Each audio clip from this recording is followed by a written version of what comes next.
Hello friends, LGR study ITI polytechnic एवं पारा medical के यूट्यूब चैनल में आप सभी का स्वागत है। दोस्तों, जैसा कि आप सभी जान रहे हैं कि इस चैनल पर आप सभी को आईटीआई पॉलिटेक्निक एवं पारा मेडिकल प्रवेश परीक्षा के बेहतर तैयारी के लिए सभी सब्जेक्ट का क्रैश कोर्स बिल्कुल फ्री में करवाया जा रहा है। और जैसा कि आप सभी जानते हैं कि मैथ का क्रैश कोर्स लगभग आपका कंप्लीट होने वाला है और फिजिक्स का क्रैश कोर्स भी स्टार्ट जो है कर दिया गया है। और आज आपके फिजिक्स के क्रैश कोर्स का 6 नंबर क्लास जो है होने वाला है। इससे पहले फिजिक्स के क्रैश कोर्स का 5 क्लास ऑलरेडी हो चुका है।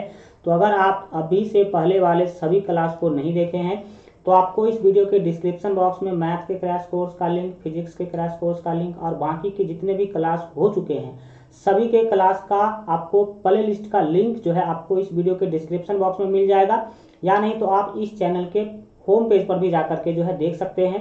तो आशा करते हैं कि आप लोग जो लोग अभी तक पिछले क्लास को नहीं देखे हैं तो जरूर देख लीजिएगा। शुरू करते हैं आज के वीडियो को। अगर आप अभी तक जो है एलजीआर स्टडी ऐप डाउनलोड नहीं किए हैं तो जरूर डाउनलोड कर लीजिएगा। आपको बता दें कि आपके एग्जाम के बेहतर तैयारी के लिए हमारे ऐप पर आपको सभी सब्जेक्ट के मोस्ट इंपोर्टेंट क्वेश्चंस का पीडीएफ, 10 साल के प्रीवियस ईयर के क्वेश्चन का पीडीएफ और 10 प्रैक्टिस सेट का जो है पीडीएफ आंसर के साथ बिल्कुल फ्री में आपको हमारे मोबाइल ऐप पर मिल जाएगा। तो इस वीडियो के डिस्क्रिप्शन बॉक्स में मोबाइल ऐप का भी लिंक दिया गया है, तो वहां से आप लोग मोबाइल ऐप जरूर डाउनलोड कर लेंगे। बिल्कुल फ्री है, 1 भी रुपया आपको नहीं देना है, ठीक है। और एलजीआर स्टडी अगर आप लोग टेलीग्राम नहीं ज्वाइन किए तो ज्वाइन कर लीजिएगा।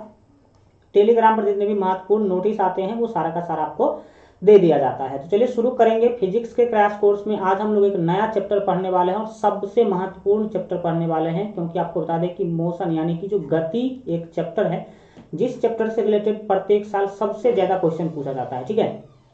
तो शुरू करेंगे गति chapter, that means motion chapter. और जैसा कि आप सभी जानते हैं कि जब कभी कोई चैप्टर शुरू करते हैं तो उससे रिलेटेड जितने भी थ्योरी यानी कि कंसेप्ट और फॉर्मूला होता है उसको पहले देखते हैं और फिर हम लोग क्या करते हैं उसके सभी महत्वपूर्ण क्वेश्चंस को देखते हैं। चलिए शुरू करते हैं। सबसे पहले हम लोग जानेंगे भाई दूरी तथा विस्थापन क्या होता है। 2 चीज सबसे पहले हम लोग जानने जा रहे हैं। पहला तो है आपका दूरी और दूसरा है विस्थापन। तो समझिए सबसे पहले कि भाई दूरी क्या होता है।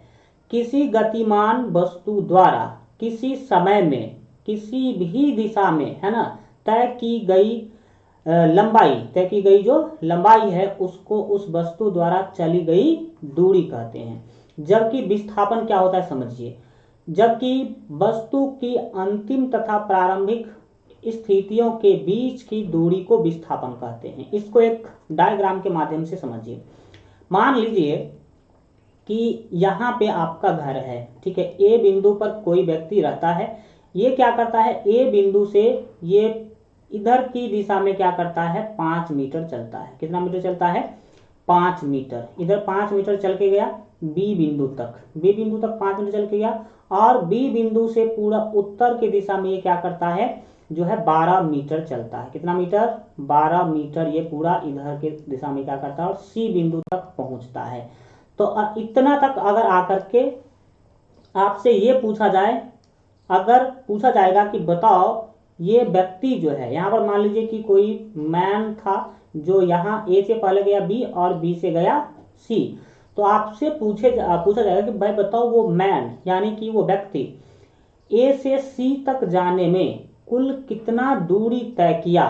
तो आप क्या बोलेंगे, उसने कुल दूरी जो तय किया ए से बी जाने में 5 मीटर और बी से सी जाने में 12 मीटर, तो 12 5 17 मीटर। अगर बात किया जाए यहाँ दूरी का तो दूरी बराबर टोटल कितना हो जाएगा, 17 मीटर। यानी कि एम कोई मैन ने, कोई व्यक्ति ने यहाँ पर 17 मीटर दूरी क्या किया है, तय किया है। लेकिन अगर पूछेगा कि एम व्यक्ति ने ए से सी तक जाने में कितना विस्थापन तय किया, तब आंसर 17 नहीं होगा। विस्थापन क्या होता है कि प्रारंभिक बिंदु यानी कि शुरू कहां से किया है, ए से, और लास्ट कहां पर किया है, सी पर जाकर के।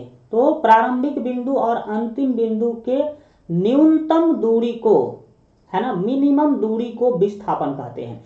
तो यहां पर विस्थापन जब निकालने के का बात आएगा तो डायरेक्ट सीधा दूरी मापेंगे हम लोग, सीधा ए से सी के बीच का सीधा स्ट्रेट डिस्टेंस यानी कि सीधा दूरी मापेंगे। तो ये वाला जो डिस्टेंस है वो कहलाएगा विस्थापन। अगर बात किया जाए यहाँ पर किस चीज का, तो विस्थापन का, ठीक है। तो विस्थापन जो है आप यहाँ पर सीधा सीधा बोल सकते हैं कि विस्थापन क्या है, AC है। AC क्या है, विस्थापन है। AC का अगर वैल्यू निकाला जाए तो 12 और 5 जो है ना, अगर ये 90 डिग्री है, ठीक है, तब इस स्थिति में आप निकाल सकते हैं पाइथागोरस प्रमेय से, तो आपको यहाँ पर मिल जाएगा 13 मीटर। कितना मीटर मिलेगा, 13 मीटर। आप निकाल करके इसको देख लीजिएगा, ठीक है, हमें अभी केवल समझने से मतलब है। तो यहाँ पर विस्थापन कितना हो गया, 13 मीटर। तो दूरी क्या है और विस्थापन क्या है आप समझ गए। दूरी सीधा सीधा समझिए कि रास्ता के लंबाई को दूरी कहते हैं। तो ये रास्ता इस तरह का हो सकता है, लेकिन ए और सी के बीच के का जो वास्तविक दूरी है वो तो 13 मीटर ही है। तो वास्तविक दूरी यानी कि न्यूनतम दूरी को ही हम क्या कहते हैं, विस्थापन कहते हैं। तो आशा करते हैं कि आप लोग दूरी क्या है समझ गए होंगे और विस्थापन भी समझ गए होंगे। आगे बढ़िए। किसी वस्तु द्वारा चली गई दूरी शून्य नहीं हो सकती, जबकि विस्थापन शून्य हो सकता है। शून्य मतलब 0 हो सकता है। ये क्या कहा गया समझिए। यहाँ पर सीधा सीधा बोला गया कि किसी व्यक्ति के द्वारा चला गया जो दूरी है ना, वो शून्य कभी भी नहीं हो सकती, लेकिन यहाँ पर विस्थापन जो है ना, विस्थापन शून्य हो सकता है। यानी सीधा सीधा समझिए कि दूरी का जो मान है ना, वो कभी भी शून्य यानी कि 0 नहीं हो सकती है, जबकि विस्थापन का मान शून्य भी हो सकता है। जैसे सर आपको हम बोले कि ये व्यक्ति M A से गया पहले B से गया C और C से फिर इस रास्ता होकर के आ गया वो A पर। तो बताओ भैया इस स्थिति में इसने दूरी कितना तय किया, दूरी कितना तय किया, जल्दी से बताओ। तो बोलेंगे आप सर जी दूरी जो है, हाँ, जिनको भी वीडियो अगर क्लियर नहीं दिख रहा है तो वीडियो के क्वालिटी को बढ़ा लीजिए और फुल स्क्रीन पर देखिए तो पूरा आपको वीडियो क्लियर दिखेगा।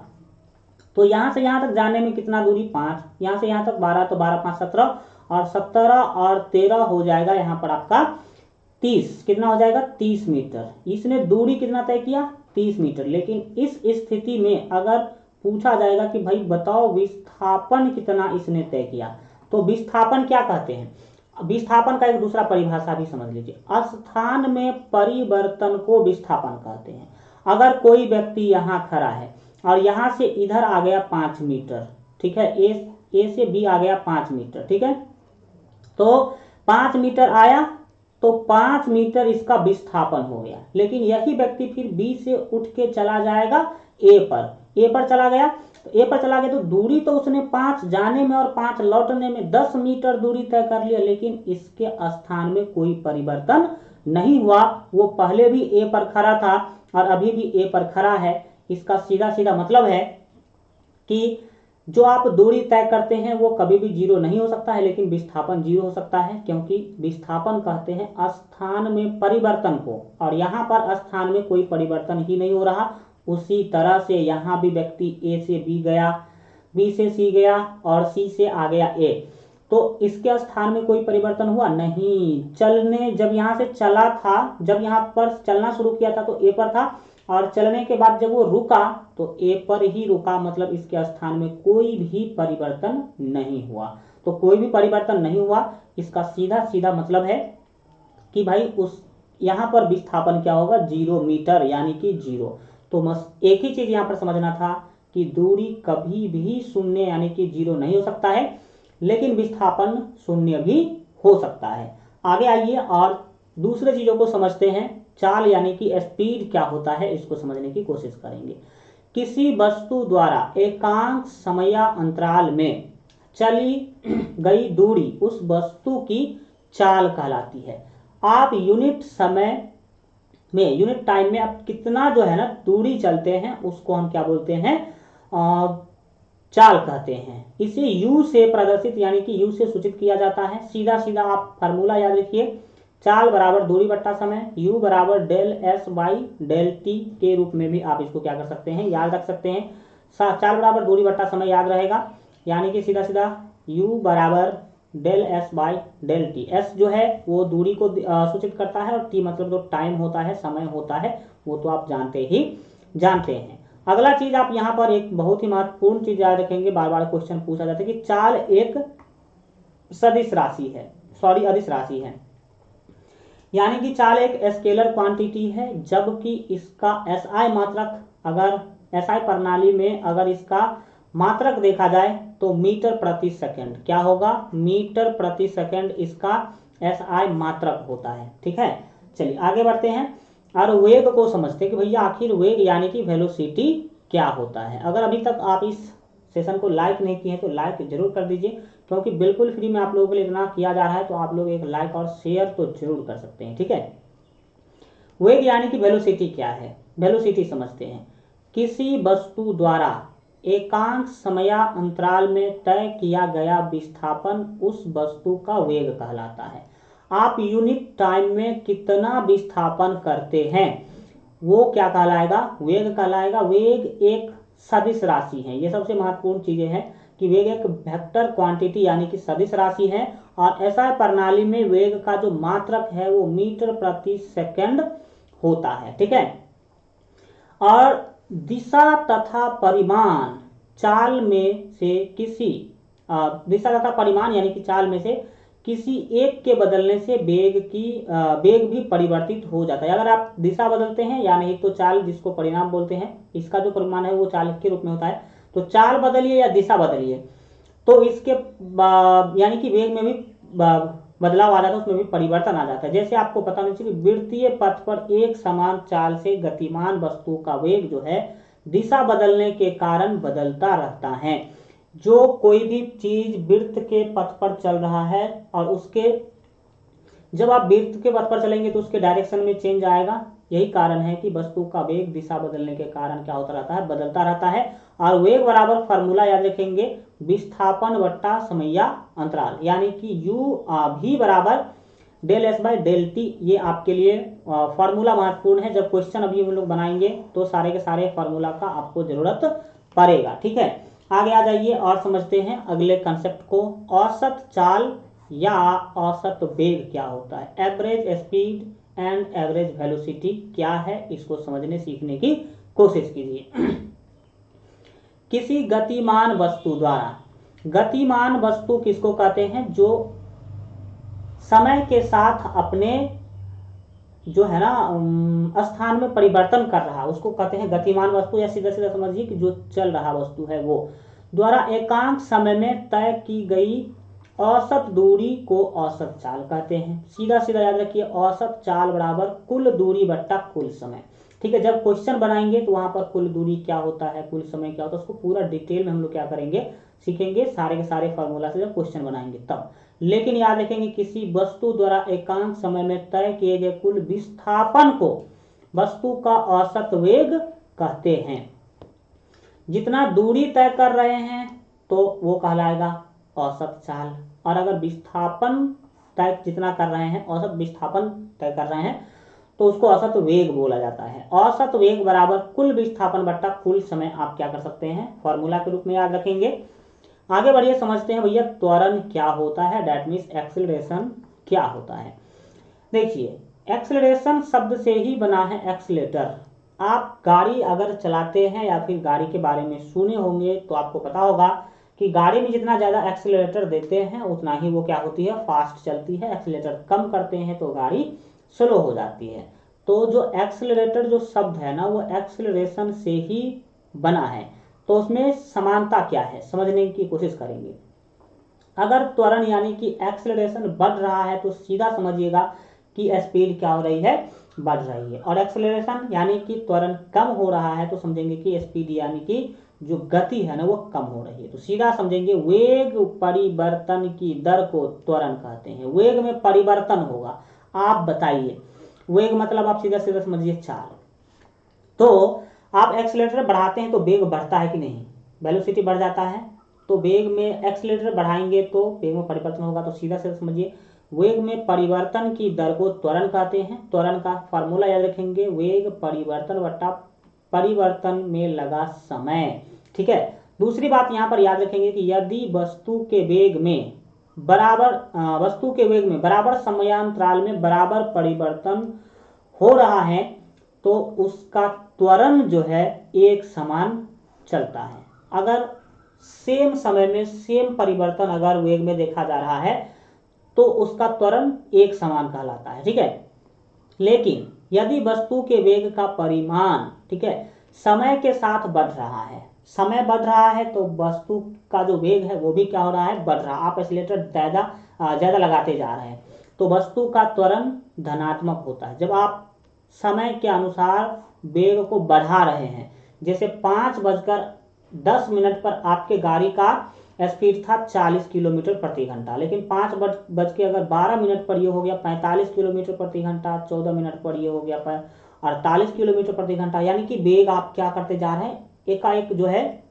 रेगुलरली बढ़ाते जा रहे हैं, समय के साथ बढ़ाते जा रहे हैं। तो इसको बोलते हैं धनात्मक त्वरण, यानी कि इसको सीधा सीधा एक्सीलरेशन बोला जाता है, ठीक है। और धनात्मक त्वरण को इंग्लिश में एक्सीलरेशन बोलेंगे। अब आगे आइए, यदि वस्तु के वेग का परिमाण समय के साथ घट रहा है तो त्वरण ऋणात्मक होता है।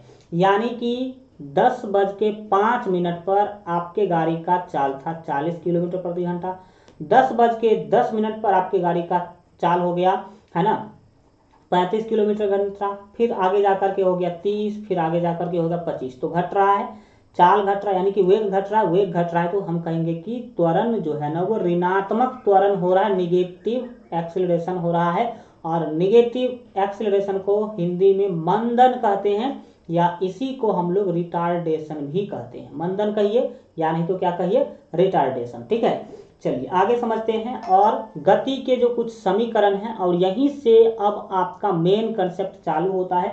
इससे पहले के चीजों को तो आप पहले भी नाइन्थ में जाने होंगे। और क्वेश्चंस जो बनेगा अब यहाँ के कंसेप्ट से ही क्वेश्चन बनेगा डायरेक्ट।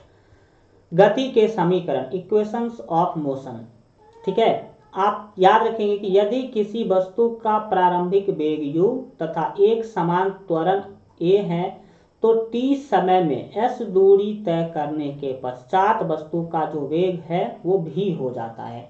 इस कंडीशन पर आप 4 यहाँ पर समीकरण याद रखेंगे। फर्स्ट समीकरण तो ये है v बराबर u प्लस at, ठीक है। दूसरा समीकरण है s यानी कि दूरी s बराबर ut प्लस 1/2 at²।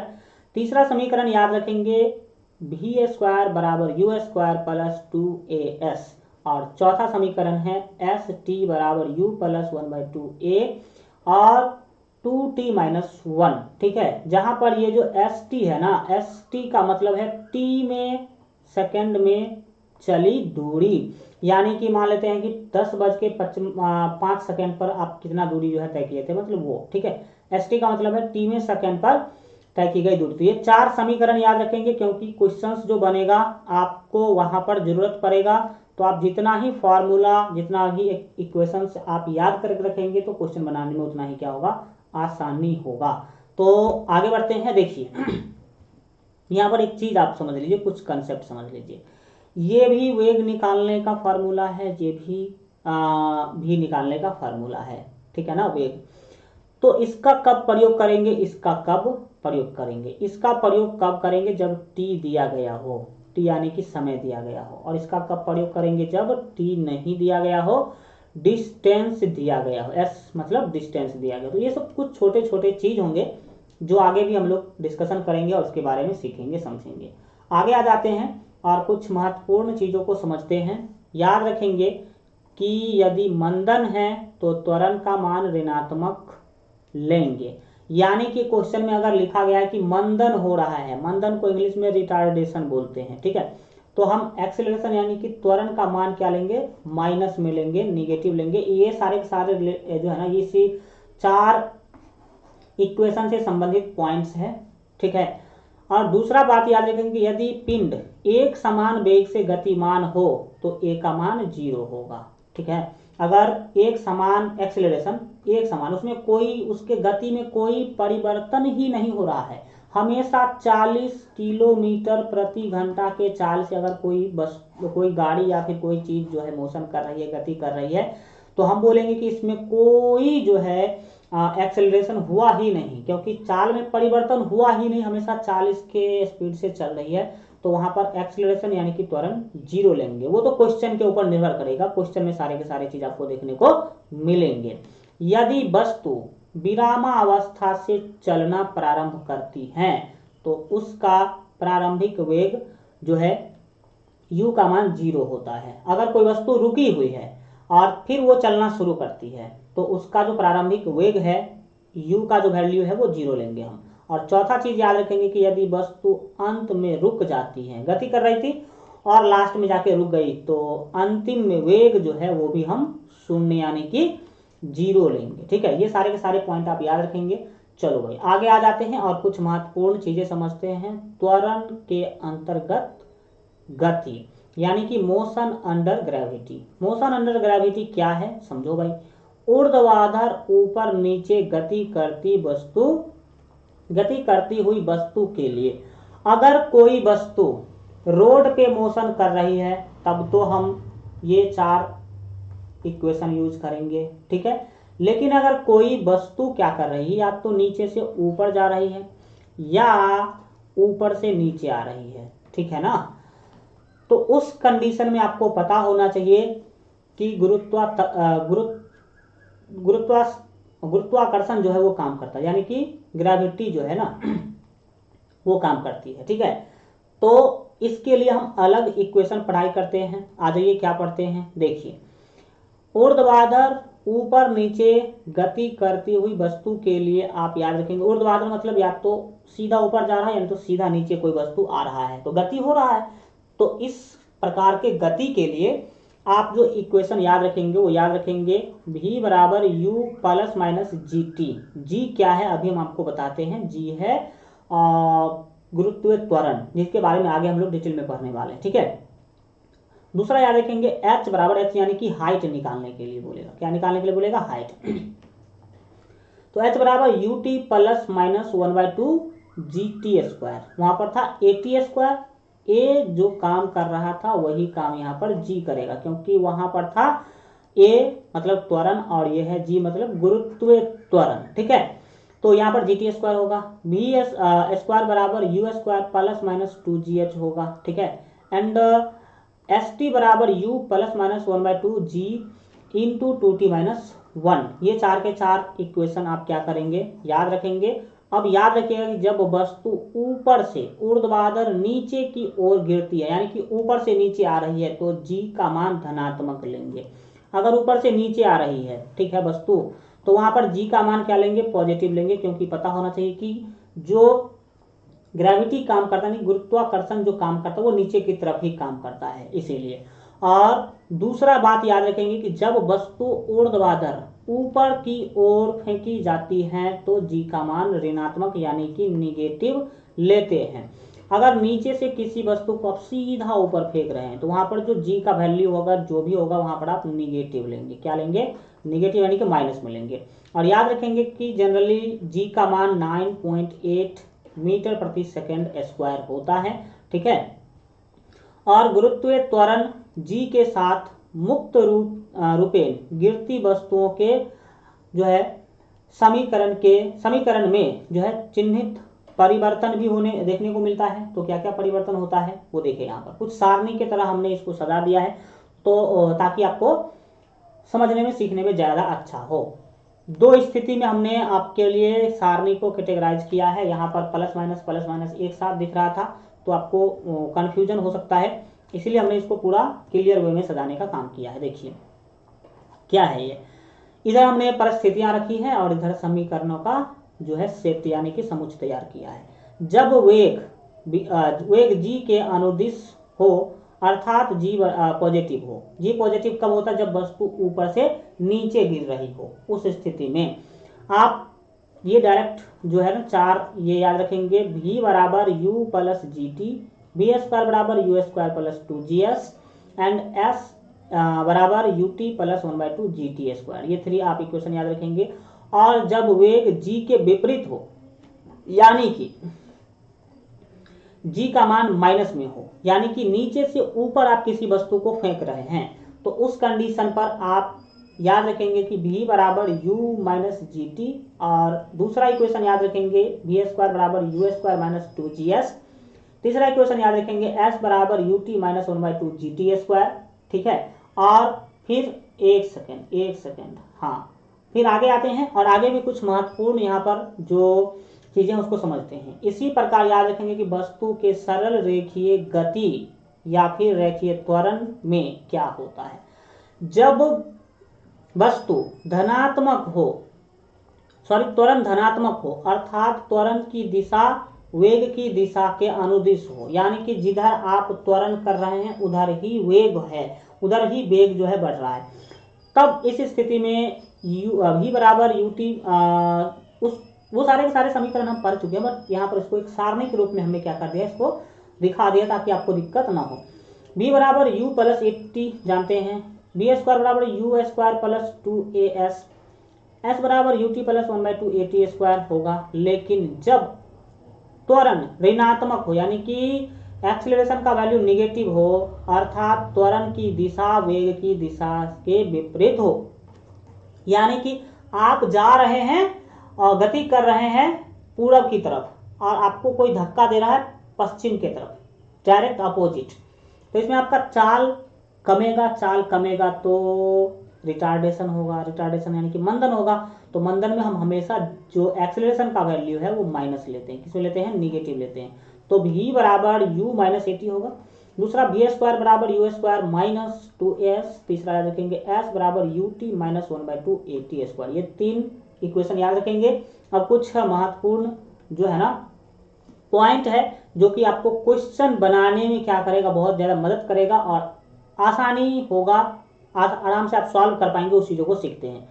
याद रखिएगा कि किलोमीटर प्रति घंटा को अगर आप 5/18 से गुना करते हैं तो यह इकाई जो है मीटर प्रति सेकंड में परिवर्तित हो जाती है। यानी कि आपको किलोमीटर प्रति घंटा दिया गया है, उसको मीटर प्रति सेकंड में अगर बदलना है तो सिंपली क्या करेंगे, 5/18 से गुना कर देंगे। दूसरा ट्रिक याद रखेंगे, अगर मीटर प्रति सेकंड को, ठीक है, अगर आपको किलोमीटर प्रति घंटा में बदलना है तो 18/5 से क्या करेंगे, गुना कर देते हैं, ठीक है। दूसरा चीज याद रखेंगे कि वेग या त्वरण करने का जो है तात्पर्य है रेखीय वेग या रेखीय त्वरण, ठीक है। वहीं पर g का मान 9.8 मीटर प्रति सेकंड स्क्वायर होता है। इसको अगर फीट में बात किया जाए तो 32 फीट प्रति सेकंड स्क्वायर ये होता है, ठीक है। वहीं पर याद रखेंगे कि दूरी तथा विस्थापन के में अंतर है। दूरी क्या है, विस्थापन क्या होता है हम तो बता ही दिए हैं। और दूरी तथा विस्थापन में अंतर एक ये भी है कि किसी वस्तु द्वारा चली गई दूरी शून्य नहीं हो सकती, जबकि विस्थापन शून्य हो सकता है, जैसा कि हमने आपको उधर क्लियर करके बताया ही है। चाल एवं दूरी अदिश राशियां हैं, जबकि विस्थापन याद रखेंगे कि सदिश राशियां हैं, ठीक है, क्योंकि विस्थापन में डायरेक्शन का भी मायने होता है, ठीक है। आगे बढ़िए। चाल कहने से अभिप्राय वह चाल जो तत्क्षण है, तथा वेग कहने से अभिप्राय वह है तात्क्षणिक वेग है, ठीक है। औसत चाल कुल दूरी से जो है संबंधित है, जबकि औसत वेग कुल विस्थापन से संबंधित है। हमने तो फॉर्मूला इसका बताया ही है, क्या होता है नहीं होता दिखाया ही है, ठीक है। इस तरह से आज आपका कंसेप्ट का क्लास कंप्लीट होता है। कल के क्लास में हम लोग इससे रिलेटेड सभी महत्वपूर्ण क्वेश्चंस देखेंगे। तो आज का क्लास कैसा लगा कमेंट के माध्यम से जरूर बताइए। और जितने भी साथी अगर अभी तक आप इस क्लास को लाइक नहीं किए हैं तो लाइक कर दीजिएगा, साथ ही अपने दोस्तों में शेयर कर दीजिएगा। जो भी लोग चैनल को सब्सक्राइब नहीं किए हैं तो कर लीजिएगा, क्योंकि इस चैनल पर आपको सभी सब्जेक्ट के मोस्ट इम्पोर्टेंट जो है ना वो क्लासेज चल रही है।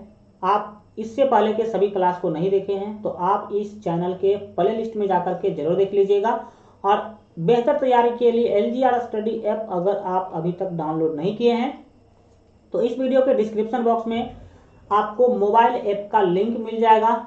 ITI पॉलिटेक्निक और पारा मेडिकल के लिए सभी का स्पेशल मोबाइल ऐप है, तो जरूर वहां से वीडियो के डिस्क्रिप्शन बॉक्स से आप डाउनलोड कर लीजिए या नहीं तो प्ले स्टोर से भी LGR स्टडी ऐप सर्च करके डाउनलोड कर सकते हैं। उस पर आपको सभी सब्जेक्ट के मोस्ट इंपोर्टेंट क्वेश्चंस का PDF 10 साल के प्रीवियस ईयर का क्वेश्चंस आंसर के साथ मिल जाएगा, और 10 प्रैक्टिस सेट का जो PDF है वो भी आंसर के साथ हमारे मोबाइल ऐप पर बिल्कुल ही फ्री में आपको मिल जाएगा। तो अगर आप अभी तक डाउनलोड नहीं किए हैं तो इस वीडियो के डिस्क्रिप्शन बॉक्स में लिंक है, वहां से आप लोग जरूर जो है डाउनलोड कर लीजिए। LGR स्टडी का टेलीग्राम चैनल भैया अभी तक अगर आपने ज्वाइन नहीं किया तो वीडियो के डिस्क्रिप्शन बॉक्स में टेलीग्राम चैनल का भी लिंक दिया गया है, वहां से आप जो है डाउनलोड ज्वाइन कर लीजिए चैनल, क्योंकि वहां पर जितने भी महत्वपूर्ण नोटिस आते हैं, जो भी कुछ सूचना हो तो वहां पर हम डाल देते हैं, ताकि आप लोगों को कोई कंफ्यूजन या फिर कुछ चीज छूटे ना। ठीक है, चलिए फेसबुक इंस्टाग्राम पर भी आप हमें फॉलो कर सकते हैं। आज का क्लास कैसा लगा कमेंट के माध्यम से जरूर बताइए। मिलेंगे अगले क्लास में, तब तक अपना ख्याल रखिए और LGR स्टडी देखते रहिए।